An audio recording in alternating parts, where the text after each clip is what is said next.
റെജി ലൂക്കോസ്, നേരത്തെ ഞാൻ താങ്കളോട് സംസാരിക്കാൻ വന്നെങ്കിലും കേൾക്കാൻ കഴിഞ്ഞില്ല. യെസ് ശ്രീകുമാർ, ഞാൻ അദ്ദേഹത്തിലേക്ക് ഒന്ന് പോകട്ടെ. താങ്കൾ പറയാനുള്ളത് പറഞ്ഞ് വിശദീകരണം വന്നു കഴിഞ്ഞതുകൊണ്ടാണ്. ഇവിടെ ഇന്നലെ ഇപ്പോൾ സാന്ദർഭികമായി വന്നതാണ്, ഇന്നലെ രാഹുൽ ഈശ്വർ ഒരു വീഡിയോ ഒക്കെ ഇറക്കി ഒന്നുകൂടി രാഹുൽ മാങ്കൂട്ടത്തെ ഫീൽഡിൽ ഇറക്കാം എന്നൊരു പരിശ്രമം നടത്തി. പക്ഷേ കുറേ കഴിഞ്ഞപ്പോൾ ആ വീഡിയോ പ്രൈവറ്റ് ആക്കേണ്ടി വന്നു. നേരത്തെ എൻ ശ്രീകുമാർ പറഞ്ഞത് രണ്ടഭിപ്രായം സ്വാഭാവികമായി ഉണ്ടാകും. ഇതങ്ങനെ അതാണ് പ്രേംകുമാർ ചോദിച്ചത്, ഒരു രാഷ്ട്രീയ പ്രശ്നമല്ല, രണ്ടഭിപ്രായം എന്ന നിലയ്ക്ക് കാണാൻ കഴിയില്ല. രണ്ടഭിപ്രായത്തിൻ്റെ ഭാഗമായിട്ടുള്ള വിമർശന രീതിയാണോ നേതാക്കൾക്കെതിരെ കോൺഗ്രസിൽ ഇപ്പോൾ സൈബർ ഇടങ്ങളിൽ നിന്ന് വന്നുകൊണ്ടിരിക്കുന്നത്? ആ സൈബർ ഇടം എന്ന് പറയുന്നത് അതിന് കൃത്യമായ നേതൃത്വമുള്ള, അതിലെ കോൺഗ്രസിലെ തന്നെ നേതാക്കളുടെ അനുഗ്രഹാശിസ്സുകളോടെ നടക്കുന്ന ഒരു ആക്രമണ രീതിയാണോ? മറ്റൊന്ന്, നേരത്തെ നേരത്തെ എം വി ജയരാജൻ്റെയും മറ്റും അഭിപ്രായങ്ങളെ ബന്ധപ്പെടുത്തിക്കൊണ്ട് മുമ്പ് പറഞ്ഞു, സൈബർ ഇടങ്ങളിലെ രാഷ്ട്രീയ അഭിപ്രായ പ്രകടനങ്ങളിൽ വിമർശനം സ്വാഭാവികമല്ലേ? വിമർശനം ഉന്നയിക്കുന്നതിൽ എന്താണ് അപാകത? വിമർശനം സ്വാഭാവികമാണ്. പക്ഷേ ഏതെങ്കിലും തരത്തിലുള്ളൊരു താരതമ്യം ഇപ്പോൾ ചർച്ച ചെയ്യുന്ന ഈ വിഷയവുമായി അതിൽ കാണാനാകുമോ? നേരത്തെ ശ്രീകുമാർ പറഞ്ഞതിലുള്ള റെജിയുടെ അഭിപ്രായം എന്താണ്? ശരത്ത്, ആദരണീയനായ ശ്രീകുമാർ സാറിനോട് പറഞ്ഞതിനകത്ത് ഒന്ന് രണ്ട് കാര്യങ്ങളിൽ എനിക്ക് അഭിപ്രായം പറയാനുണ്ട്. പറഞ്ഞു. ഒന്ന്, അദ്ദേഹം കോൺഗ്രസിനെ പിന്തുണച്ചുകൊണ്ട് പറഞ്ഞത്, ആദ്യം അദ്ദേഹത്തിന്റെ അഭിപ്രായം ഈ ചർച്ചയുടെ തുടക്കത്തിൽ അത് കോൺഗ്രസ്സുകാരല്ല എന്ന് പറഞ്ഞു. അതിനുള്ള മറുപടിയും ആ ചോദ്യത്തിനുള്ള ആൻസറും നമ്മൾ ഈ ചർച്ചയിൽ പ്രകടിപ്പിക്കുന്നുണ്ടായി. ഇവിടെ ഞാൻ ലൊക്കേറ്റ് ചെയ്യാൻ ഉന്നം വെക്കാൻ ഉദ്ദേശിക്കുന്ന രണ്ട് കാര്യങ്ങളാണ്. ഒന്ന്, എനിക്ക് അതിനൊരു സമയം തരണം. ഒന്ന്, കോൺഗ്രസ് പറയുന്ന ഒരു ഉത്തരവാദിത്തപ്പെട്ട രാഷ്ട്രീയ കക്ഷിയാണ് ഇന്ത്യയിൽ നിന്നാണ് കേരളത്തിലെയും ഇന്ത്യയിലെ പൊതുവായ ഒരു രാഷ്ട്രീയ നിരീക്ഷണം നമ്മുടെയൊക്കെ. ഈ രാഷ്ട്രീയ കക്ഷിക്ക് കേരളത്തിലെ പൊതുസമൂഹത്തിനോട് എന്ത് ഉത്തരവാദിത്തമുള്ളത്?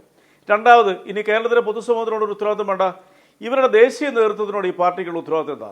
അത് വളരെ നിർണായകമായ ചോദ്യം. കാരണം എന്നറിയോ, ഈ കഴിഞ്ഞ 15 ദിവസത്തിനുള്ളിൽ 2 തവണ ഈ പാർട്ടിയുടെ അന്തസ്സിനെയും അഭിമാനത്തിനെയും കേരളത്തിലെ കോൺഗ്രസിന്റെ നേതൃത്വം അധിക്ഷേപിച്ചു. BJPക്കും ഇന്ത്യ മുന്നണിയിലെ ഒരു പ്രമുഖ ഘടകകക്ഷിക്കും വടിയെടുത്ത് ഈ പാർട്ടിയെ ശിക്ഷിക്കത്തക്ക രീതിയിലുള്ള അപമാനം ഈ കേരളത്തിലെ കോൺഗ്രസിന്റെ എന്താ പറയുക, പ്രദേശ് കോൺഗ്രസ് കമ്മിറ്റിയുടെ പ്രവർത്തകർ ഇട്ടുകൊടുത്തു. അത് അവരുടെ സൈബർ മീഡിയ ആണോ അല്ലത് നമുക്ക് നോക്കേണ്ട കാര്യമില്ല. എന്താണ് കാരണം? ഇവിടെ വോട്ടധികാര യാത്ര നടത്തി 10,000-ങ്ങളെ ഇളക്കിമറിച്ചുകൊണ്ട് ഇടതുപക്ഷത്തിന്റെയും ഉൾപ്പെടെയുള്ള കോൺഗ്രസിന്റെ ഉൾപ്പെടെയുള്ള 27ഓളം ഇന്ത്യ മുന്നണി പിന്നീട് നേതൃത്വത്തിൽ നടത്തിയ ആ 13,000 കിലോമീറ്റർ യാത്ര ഇന്ത്യയുടെ ജനാധിപത്യം തിരിച്ചു കിട്ടുന്നതിനുള്ളൊരു വലിയൊരു പ്രകമ്പനമാണ് രാജ്യവ്യാപകമായിട്ട് സൃഷ്ടിച്ചത്. ആ സമയമാണ് ഈ രാഹുൽ മാങ്കൂട്ടത്തിന്റെ വിഷയം വന്നത്.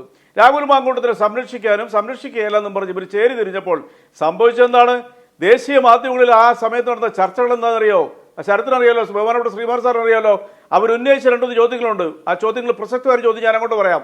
ഒന്ന്, കത്വ, ഉന്നാവ, അതുപോലെ കൽക്കട്ട മെഡിക്കൽ കോളേജിൽ നടന്ന സംഭവങ്ങളിൽ ഈ എരകൾക്കൊപ്പം നിന്ന ഈ കോൺഗ്രസ് പാർട്ടി എന്തുകൊണ്ടാണ് രാഹുൽ ഗാന്ധിയുടെ ഏറ്റവും അടുത്ത അസോസിയേറ്റായ 658 ഇന്ത്യയിലെ കോൺഗ്രസ് MLA-മാരിൽ കേരളത്തിൽ നിന്നുള്ള രാഹുൽ മാങ്കൂട്ടത്തിനെ എന്തുകൊണ്ട് അവർ ശിക്ഷിക്കുന്നില്ല, എന്തുകൊണ്ട് പുറത്താക്കുന്നില്ല?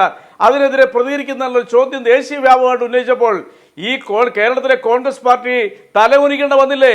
ഈ കോൺഗ്രസിനെ സ്നേഹിക്കുന്ന അവശേഷിക്കുന്ന പ്രവർത്തകർക്ക് പോലും തലകുനിക്കേണ്ട വന്നില്ലേ?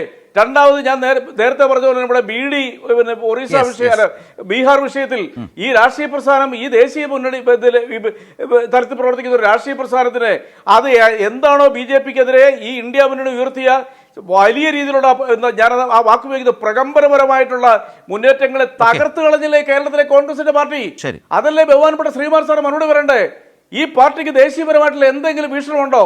നിങ്ങളുടെ സൈബർ സെല്ല് നിങ്ങളുടേതല്ല എന്ന് നിങ്ങൾക്ക് പറയാൻ പറ്റുമോ? VT ബൽറാം നേതൃത്വം കൊടുക്കുന്ന ഈ സൈബർ വിങ് അല്ലെങ്കിൽ സോഷ്യൽ മീഡിയ വിങ് നിങ്ങളുടേതല്ല എന്ന് പറയാനുള്ള ചങ്കൂറ്റ് ബഹുമാനപ്പെട്ട ശ്രീകുമാർ സാറിനുണ്ടോ? ഞാൻ ചോദിക്കട്ടെ, VT ബൽറാം എത്രയോ തവണ സബ്സ്റ്റാൻഡേർഡ് ആയിട്ടുള്ള സംസ്കാരമില്ലാത്ത വാക്കുകൾ ഉപയോഗിച്ചുകൊണ്ട് AKGയെ പോലുള്ളവരെ ആക്ഷേപിച്ചുകൊണ്ട് എത്രയോ തവണ അദ്ദേഹം സോഷ്യൽ മീഡിയയിൽ പ്രത്യക്ഷപ്പെട്ടു. പല സോഷ്യൽ മീഡിയയിൽ നിന്നും പല പോസ്റ്റുകളും അദ്ദേഹത്തിന് പിൻവലിക്കേണ്ട വന്നു. ഈ മനുഷ്യനെ മാറ്റുമെന്ന് പറയുന്നു, മാറ്റിയില്ല എന്ന് പറയുന്നു. ഇപ്പോൾ പറയുന്നു ഞങ്ങൾ മാറ്റിയില്ല എന്ന് പറഞ്ഞു.